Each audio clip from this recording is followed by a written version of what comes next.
Greetings, my beautiful lovelies. It's Emmy. How are you? It's great to see you and welcome back. Today I'm going to be making a butter candle and some homemade bread. Now, if you're not familiar with the butter candle, it is exactly what it describes. It's a candle made out of butter, but what is interesting about it is that it's presented in a bowl, a round loaf of bread. Cut a hole in it, you place your butter candle in there, light it, melts the butter, then you tear the bread and dip it into the melted butter.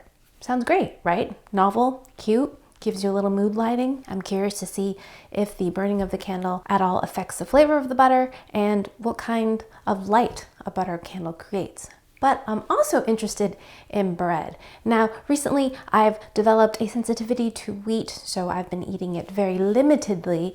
But in my old days, I really loved baking bread, and I still love baking bread, and I continue to do so for my family. And the butter candle made me think about my days many years ago when I first learned how to make a artisan-style loaf of bread, back when I was living in Montana, and I discovered Jim Lahey's no-knead bread recipe. That was many moons ago, and I was introduced to the recipe via Mark Bittman when he was writing for the New York Times. In fact, I have it recorded in my dirty cookbook. I carry this with me all the time, and I record all the recipes that I test out or try in this book. This is actually the first edition. It's very dirty. I have a couple of others that I've since filled up. And in here, I write down the recipes I try, including the no-knead bread recipe. I gave it 4.5 stars. Here's the very brief description of how to make it. But this book contains all of my notes. This is back in the days where the internet was still pretty young, and I would get books out of the library, write them down, write the recipes down, leave notes, give my reviews, I put down the dates. So the no-knead bread I tested, I looked back on this actually doesn't have the date, but based on the other dates, this was in 2008. So I made this recipe in the winter of 2008, so many moons ago. But I write down all kinds of notes. You can tell which recipes I really like because they're very dirty, and I write notes in them and adjustments. And whenever someone tries something that I've made from one of these recipes, I have a place to refer to the recipe. That's why I love doing this. I also like recording the recipe down before I cook it, because then I can kind of review the recipe and remember the steps. And it's just a nice way to kind of chronicle my experiments. And this predates my YouTube adventures, so I've been doing this kind of experimenting in the kitchen for a long time. I wanted to know what the no-knead bread recipe is up to present day, so I was researching it, and in that research I discovered this beautiful book called Breadsong. It's by Kitty and Al Tait. It's the story of the Tait family and how bread baking came to change their lives in the most beautiful way. Kitty Tait was 14 at the time and was really struggling with her mental health, and she noticed her father making bread and became really curious about it. So it's this wonderful story of how being curious about something really pulled herself and her family out of a really dark place. And now they have a bakery, the Orange Bakery. I hope to visit it someday. And it all revolves around bread and it being alive and beautiful and living. It's just wonderful story. Highly recommend it. I'm almost finished. I checked this one out of my library, but I plan on purchasing it. So I have a copy for myself because there's also lots of wonderful recipes, including Kitty's first bread making experiment, which happens to be a no-knead bread dough recipe. This recipe really is miraculous, as she calls it. She calls it the miracle overnight white loaf bread. And what is so lovely about it is there's no kneading involved. You just basically mix all the ingredients together, let the dough sit overnight with the yeast, and then you just turn it out, shape it, let it rest for another hour, and then you bake it. But the secret to baking it is you bake it in a heated Dutch oven. And what that does is it creates a wonderful crusty loaf, something that you would buy at a bakery. And it's wonderful, magical, and such a wonderful thing to have done yourself with very little effort. And I would love taking this to dinner parties or friends' houses and just get a bit of cheese, and it was just an excellent thing to share as well. So today we're going to be testing Kitty's recipe, and then we're going to be putting a butter candle in it as well. Alrighty, let's go ahead and get started. So we need very few ingredients to make a very good loaf of bread. We need bread flour, yeast, this is instant yeast, some warm water, and some salt. A couple tools that will be really useful for this recipe is a scale. If you don't have a scale, that's fine. When I first made this bread, I just used volumetric measure. But when it comes to baking, a scale makes things a lot more precise. One thing that you will need to make this bread the right texture is a cast iron Dutch oven. I bought mine many years ago, the same one that I used when I lived in Montana for $10 at a thrift store. I actually have that in storage right now, so I'll be using this other one that I have, but great, and it will last you forever. So you will need that. Alrighty, let's go ahead and get started weighing out our ingredients. So got a big bowl here, and I'm going to tear this out. We're going to be measuring out our flour. A scale makes it super easy because you just dump it in. Bread flour is great because it has more gluten. It will make for a chewier loaf. If you don't have bread flour, you could substitute AP, but the texture will be a little different.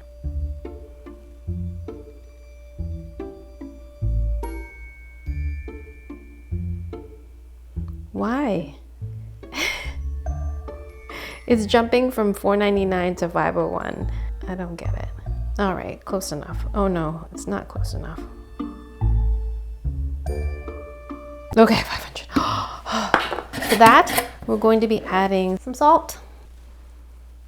And salt's pretty important. It's going to make our loaf tastier. So the salt and flour are measured, and 1 teaspoon of instant yeast. Now, instant yeast is different than dry active yeast. If you have dry active yeast, there are converters you can look up online to convert it. They are not interchangeable from my understanding. I'm going to give that just a brief stir.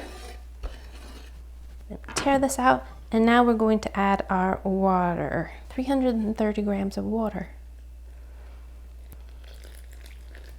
Don't want your water to be too hot, otherwise you'll kill your yeast. So just warm.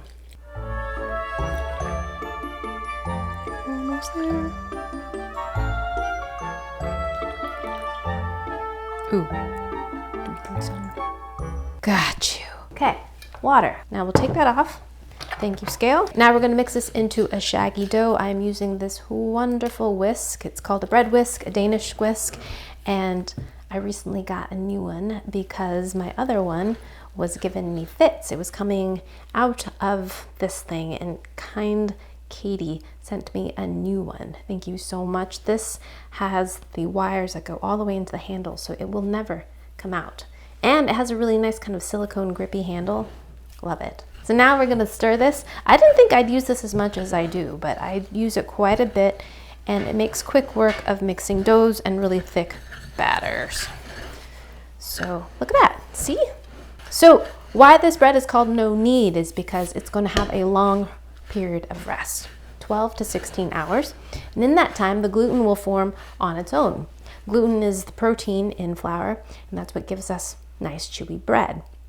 And we can develop it or speed it up, that process of gluten formation, by kneading bread. We knead the dough, knead the flour. It encourages those proteins to link up together and create long strands of gluten. So that's what that process does. I'm not really kneading it here right now. I'm just trying to get all that flour incorporated with the water, yeast, and salt. Because if we were kneading, we'd probably need this for about 5 to 9 minutes, depending on the style of dough, until it gets really smooth and it's no longer shaggy. So right now, this is still very shaggy, but that's okay. That is it. Look, that does not look like a loaf of bread. Not yet. The magic will happen. The magic will happen with time. Alrighty, so now we have our shaggy ball. Now we're gonna cover this with a damp towel and let this rest for 12 to 16 hours before we can move on to the next step. So here is a ball of dough that has been resting for about 14 hours. And now we're ready to shape it. Isn't this a beautiful towel? It comes from Lonely Palm Ranch. I love it. It's hand screen printed, and it is perfect for resting dough. And look how it's transformed. See how bubbly it gets and poofy? It's beautifully alive. Now we're gonna lightly dust our bench with some flour and scoop the dough out. So I've got this little plastic dough scraper and use some flour, and we're just going to shape this into a ball. I'm going to fold it. I'm just going to tuck it in to the middle.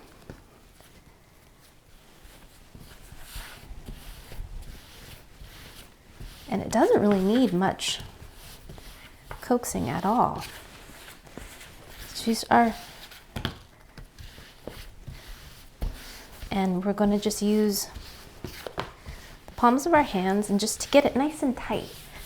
So I just drew it in the middle, and I'm just creating a tight skin over the top of the bread, just like that. So I'm drawing it up like a package, and then just using some flour to keep it from sticking. Look at that. Isn't that beautiful? Okay, now we're gonna rest it on some parchment. Look how stinking cute. Oh my goodness. And this will help us transfer the dough into our warm Dutch oven. Hot Dutch oven, actually. Damp cloth, place it over our dough. So this needs to rest for 1 hour to proof. And so while that's resting, we're going to preheat our oven to 450 degrees or however hot it gets. Place our Dutch oven in there and heat that as well, along with the lid for at least a half an hour. Then we're gonna slash our dough if you like. You can use scissors, you can use a sharp razor blade, a sharp knife. Then we're gonna pick up the dough by the parchment, place it inside the preheated Dutch oven, cover it, and bake it for half an hour. Then we're going to remove the lid and bake it for additional 15 minutes without the lid so it gets nice and toasty and brown. Then we're going to let it cool on a rack for about a half an hour. This is really important not to slice into it right away.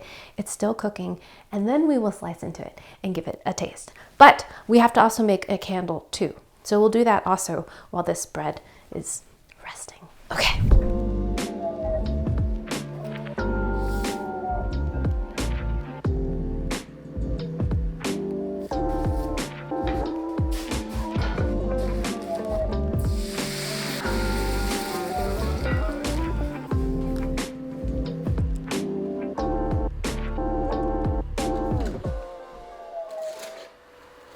Oh my God, look at that. Ah! Okay, you are so cute. Oh, look at that. So beautiful.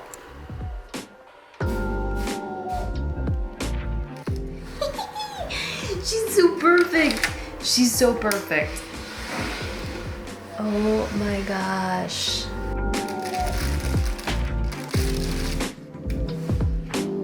Alrighty, my lovelies, my beautiful, gorgeous bread is cooling and it looks absolutely stunning. I've named her Pat. Look how beautiful Pat is. She's just so perfect. Katie describes in her book getting the fin, and I'm so happy I got a little tiny fin here. Look, so cute.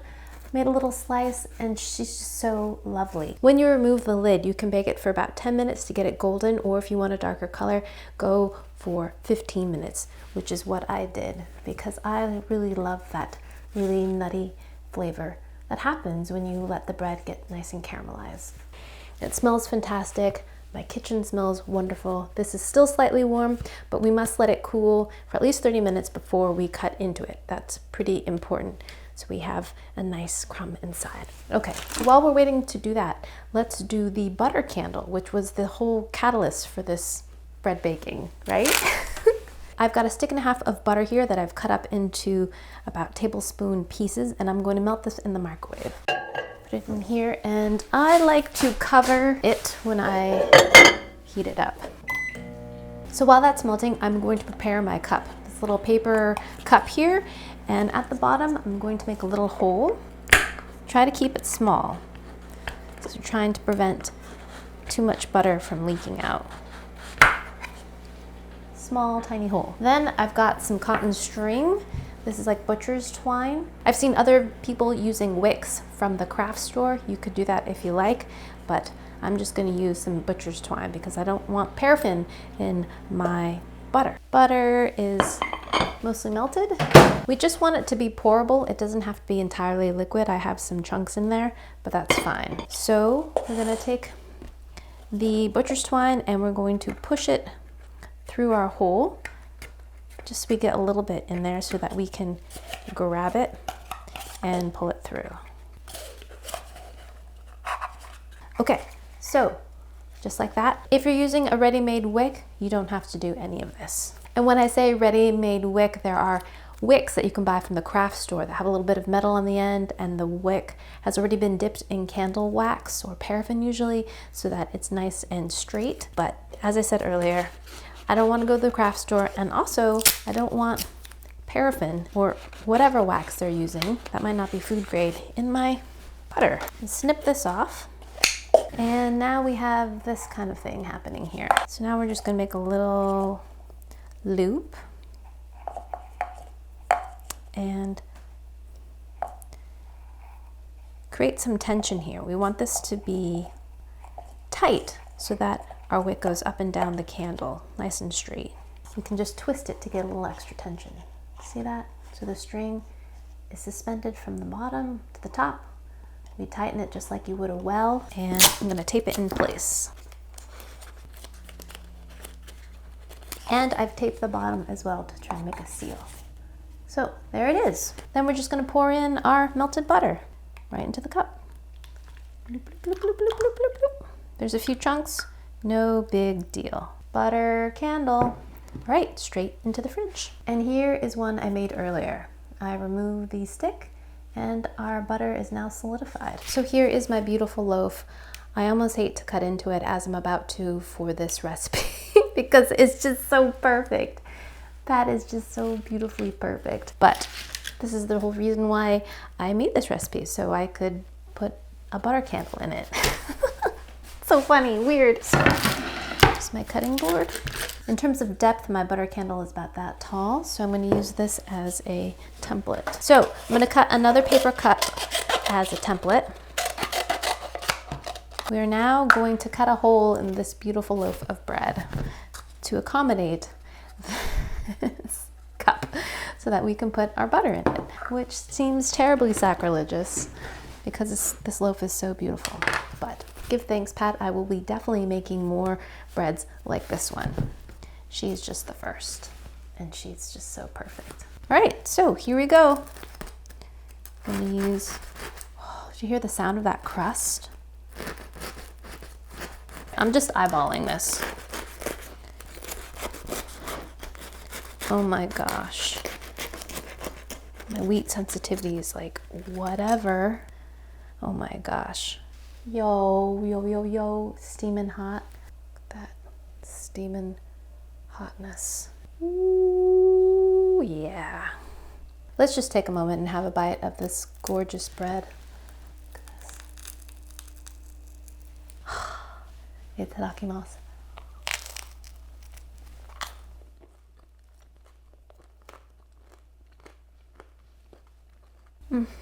So good. The interior is chewy, perfectly salty, but the crust is really what I love. It's crisp, shatteringly crisp and crunchy, but not tough. And the entire loaf is so moist, so very lovely, and simple, and wonderful, and just filled with warmth and comfort. I love it. All right, I'm gonna pull out some of the inside here. That's what it looks like, hollowed out. I have a feeling my candle's going to be melting as it settles in there anyways, so there's that. Alrighty, so we have the bread cuts on the side here, which are perfectly great for dipping, but the other part of this recipe is you're supposed to cut the boule so that your guests can tear the pieces of bread. I'm gonna do that. I want you to see the interior of this. Oh, look at that. Can you see that? Look at the openings of that bread. Isn't that beautiful?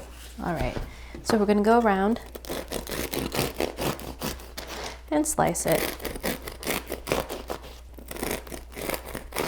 into little wedges. This bread is warm. It's gonna be interesting how this candle holds up. So now we're just gonna take our candle and trim the paper off.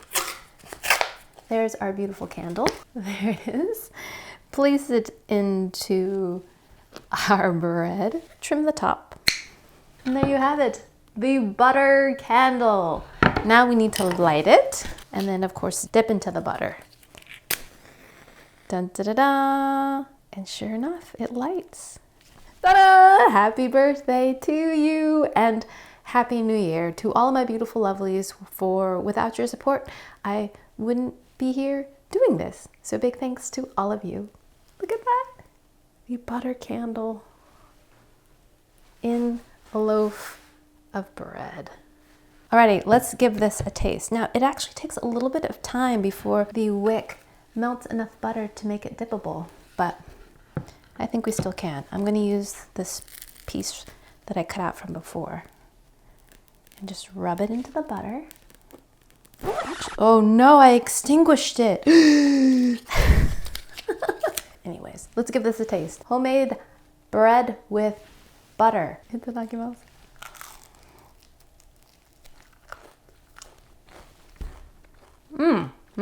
So if you make this, don't touch the wick at all. Because if you touch the wick, like I did, because I extinguished the candle, it tastes burnt and it's not pleasant. But the softened butter on the sides, like here, delicious. Melty, buttery, salted, by the way. Make sure you use salted butter. That's great, but don't touch the wick. Love the crust too. Oh my goodness, yes. That is some phenomenal, phenomenal bread. All right, let's do what you're supposed to do. You take a piece of bread like this, remove it from the bowl. Look how beautiful. Left a perfect wedge, and now dip it. But don't touch the wick. In fact, just get the stuff that's kind of softened. No need to get the puddle of stuff. Alrighty, here we go. So good. This bread. Now that my bread candle has been lit for a little while, I say skip this whole idea because it makes the butter taste acrid. It cooks it and makes it taste bitter and burnt and not delicious. So while this looks cute, make the bread, have some butter on the side. People will love it, and skip the whole pageantry of all of this because it doesn't taste good. Alrighty, my lovelies, thanks so much for watching. I hope you enjoyed that one. I hope you learned something. Please share this video with your friends. Follow me on social media, like this video, subscribe, and I shall see you in the next one. Toodaloo, take care, bye!